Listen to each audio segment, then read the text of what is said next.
Hello. Hello. Okey, Assalamualaikum. Kembali lagi kita projek Kamen Rider Melayu. Aku tak bagi nama lagi, tapi okey, ni raya dah habis dan aku masih tidak bertenaga buat benda ni sebab agak remeh hang nak buat. Hang nak try and error, lepas tu hang nak record, lepas tu hang kejap masa kan. YouTube ni bukan boleh kalau buat lambat sangat lagi dia kata tak ada video, engagement kurang. Macam-macam YouTube ni. Okay, so tak apalah. Ni sekarang ni aku sedang buat dia punya loading effect dalam belt Kamen Rider tu, ataupun dia punya driver. Dia ada dia punya effect lah. Yang ni aku sedang buat dia punya material color belt tu. Ni aku rasa aku macam nak bagi dia merlip-merlip sikit. Lepas tu adalah dia macam cahaya-cahaya kan. Yang ni adalah island, UV island.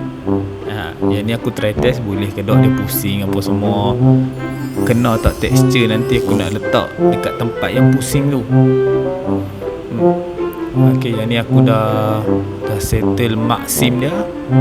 Uish, laju pula dah aku nak cakap aku tak dan lah. Yang ni hasil loading dia. Okay, so ni aku sedang buat dia punya texture lah dekat Photoshop, dan aku nak apply dia dalam mesh ni.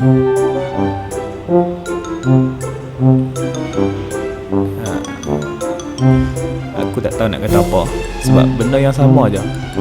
Hang buat UV matte untuk setiap part-part ni, lepas tu masuk Photoshop, buat dia punya texture, masuk Blender balik, apply texture tu dekat mesh tu.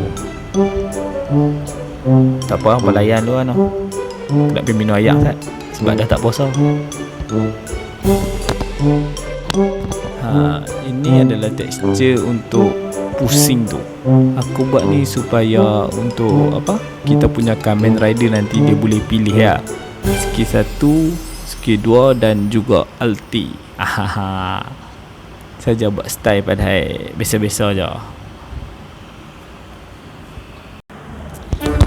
Okay, so alamak, ada orang buat, ada orang suruh sembang pula. Okay, so belt dia punya tali pinggang aku buat warna hitam saja. Aku tak ada apa nak sembang lah. Sebab aku dah tengah buat projek Gerbang episod 5. Otak aku dah fikir hal tu. So orang pelayan dulu noh, time lapse ni.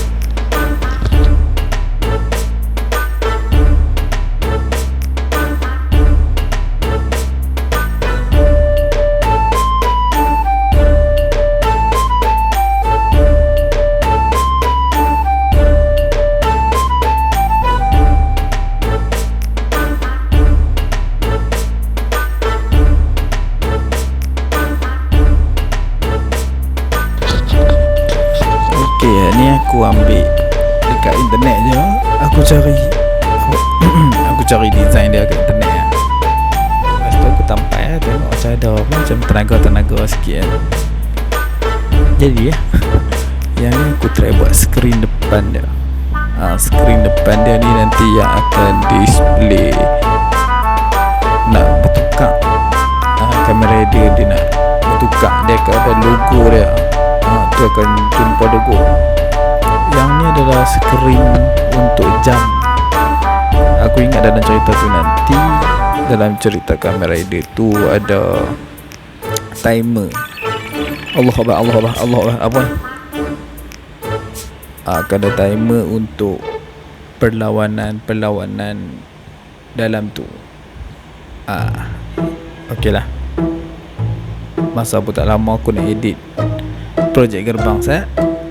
Jumpa hampa di next episode. Assalamualaikum.